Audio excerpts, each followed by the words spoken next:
Okay, for a long time I have had a wobbly idle.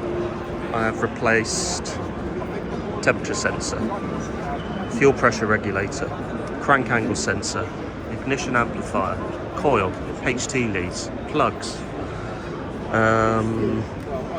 Haven't done the airflow meter, haven't done the throttle position sensor, and I haven't done this purge valve, but the main things that go wrong have been changed. Now, there is a vacuum port which pulls the vacuum into this vacuum reservoir for the heating, ventilation, etc. If I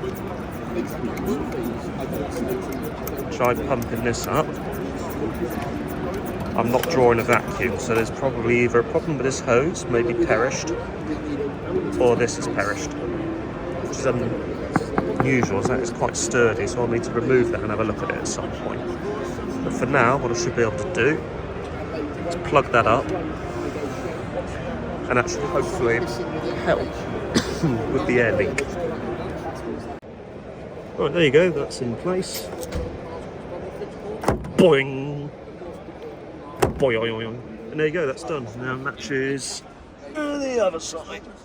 So the next XJ40 niggly job I've been putting up for ages is try and tidy up these boot carpets because they are disgusting. That's the spare wheel cover, which I need to sew up at some point. This is the back side of the boot carpet, and it would have originally been covered with a kind of foam-like substance, but 40 years or 38 years worth of rot, grime, water have kind of destroyed it slightly. So I'm going to vacuum it first, just to get rid of the worst of it. Which, as you can just see, it just literally comes off in big chunks. Then clean the top side of it and put it back. And at a later point, see if I can basically get another piece of carpet the same colour and recover it.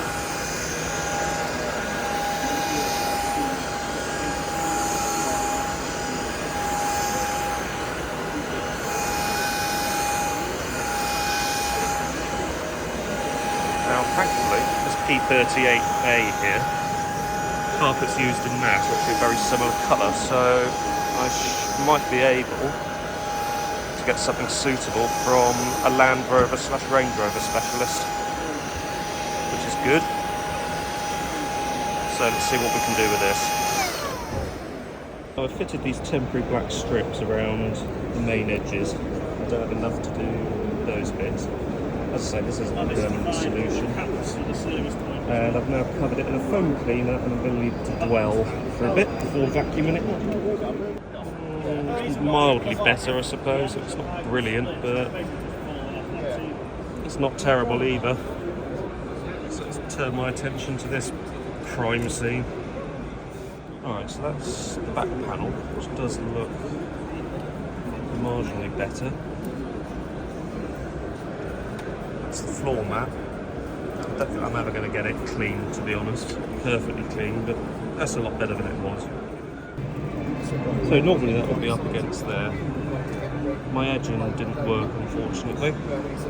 But yeah, that does look a bit tidier. So that's another XJ40 niggle dealt with. So for over 25 years I have had this Maestro Digital Dash sat in a box, and I have managed to locate using the Haynes manual, which is just over there, which ones are 12 volt feeds, which ones are back to negative. I've hooked them up to this small battery. I've managed to get something out of the VFDs. It seems to differ every time I do I power it on, to be honest. I think this module is not fantastic. There are a lot of blue Phillips capacitors in this, so they may take a bit of time to reform, so I'm just leaving it turned on to just sort of try and kick the capacitors in there into life. There's also the possibility I've got loose connections on these Scotch lock block connectors. Yeah, you can see it's just gone off there. But that's actually a lot better now. I've just wiggled it. But yeah, this one's coming up a treat actually. So we've got that yellow and red have come back quite nice. The rest of the rev counter is pretty much there. Speedo's there, so the convert button won't do anything because there's no input reference signal from speedo transducer. And these will register as maximum again because there is no reference signals from the fuel float level sensor or the coolant temperature sensor. Same with the rev counter, there's no input trigger for the rev counter. This will either live or die depending on how I've powered it up. So that's the power for that one, goes into this purple wire here. Then there is a ground wire which comes off of here again, it's a black wire I think. Then there is on the back here the relay module for the speakers, so it's like a cutout relay. And I think these are the speaker cables, but I'm not sure which one would actually give me sound. I've got a feeling they need to go through a head unit to basically take advantage of the head unit's amplification stage. So I need to look into that a bit more as the manual's a bit vague on where they go. And then there's a couple of wires or a couple of loop connectors that go from here to the dash. So basically the dash communicates with the Nicolette Mackenzie side of it. And I've got a speaker here which I've wired up. Yeah, it's knackered, it's from the XJ40, it's one of my old speakers, but it still will produce sound even though it would be terrible. And I wanted to see if that would produce anything from here. The other thing I want to see is if these buttons are, they don't appear to be stuck down at all. The clear button's not there anymore, but yeah, no life in this module at the moment, so we'll just have to see how it goes. So after a bit of work, it has actually gone through its boot sequence and it now sort of works. That bit does anyway. This bit is still a bit dead, so I need to work on that. But that is looking really rather good. There is somewhere in there some dry joints, which is causing, so it should only have the low fuel light flashing. Everything else should be either off or, well, just not on basically. But you can see that the brake pad low, brake fluid level warning and high water temperature warnings are illuminated when they should not be illuminated. The only one that should be there is that flashing fuel light. Obviously because there's no input signal to the fuel gauge. And yeah, there we go. Looks good. So I'm on my way home. One of the problems I've had on the car in this journey, both up to the NEC and back, is I think I've got a leak in torque converter neck seal, which means the gearbox will have to come out. And I stopped earlier to check it, and it had used a little bit of fluid and it was dripping onto the ground. So let's check the fuel level, automatic transmission fluid level. So engine running, into all gears, back into park, get a cloth which is somewhere. I don't know where it's gone actually. Get another cloth. Come on, cloth. Please have a cloth. I have many cloths, just not where I want them to be. Oh, there's some. That'll do. Right, bonnet's open. Let's do that again. That basically energises all of the clutches in the gearbox, or clutch packs. And let's check level.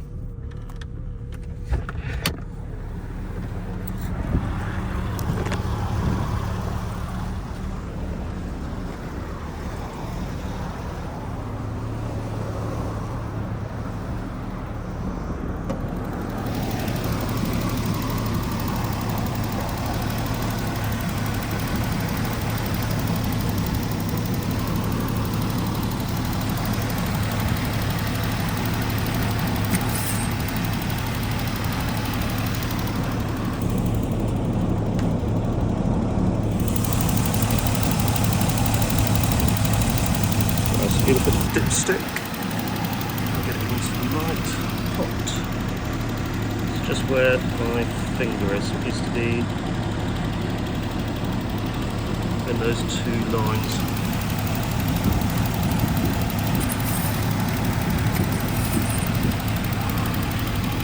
We are actually slightly over the two lines, so I don't need to put any in, which is good. Let's check underneath.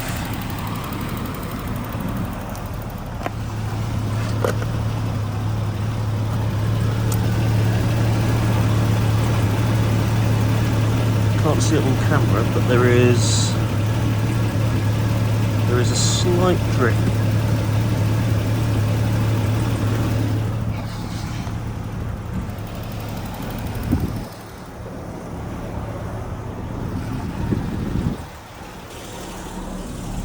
So let's just repeat that. Gears, park.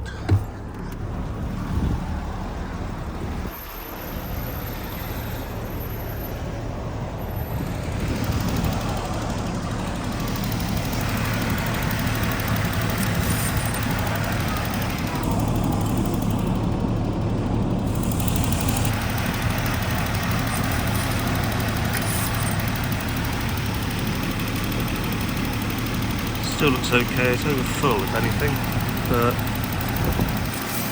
I'm happy with that.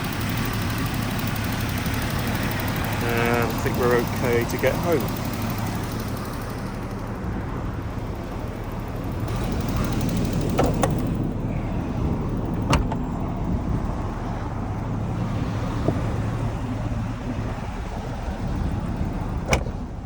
Okay, we're home. Let's do another fluid level check. So, all the gears into park, bonnet open, engine running. Oh. Cool Grace Jones poster.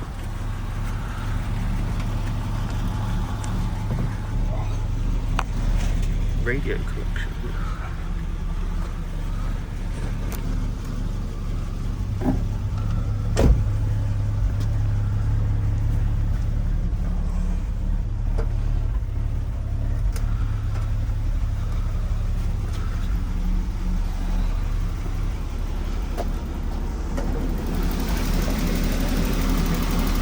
Hello AJ6. Hello dipstick auto transmission, which is a ZF 4 HP 22, and what's the level like? Just over hot, so hasn't used anything, though. It is spropping out coolant slightly. Let's see if that is coolant. Yeah, that's coolant. Mop that off.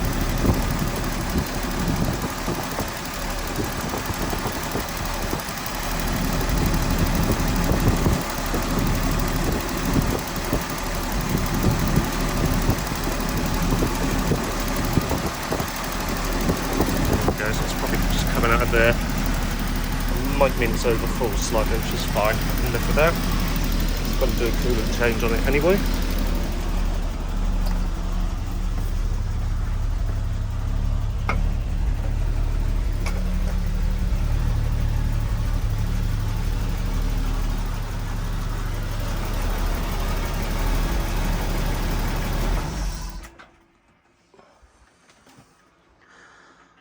Right. So I just want to open some of the other windows.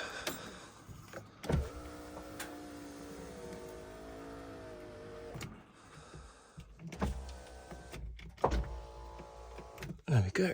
Lights off.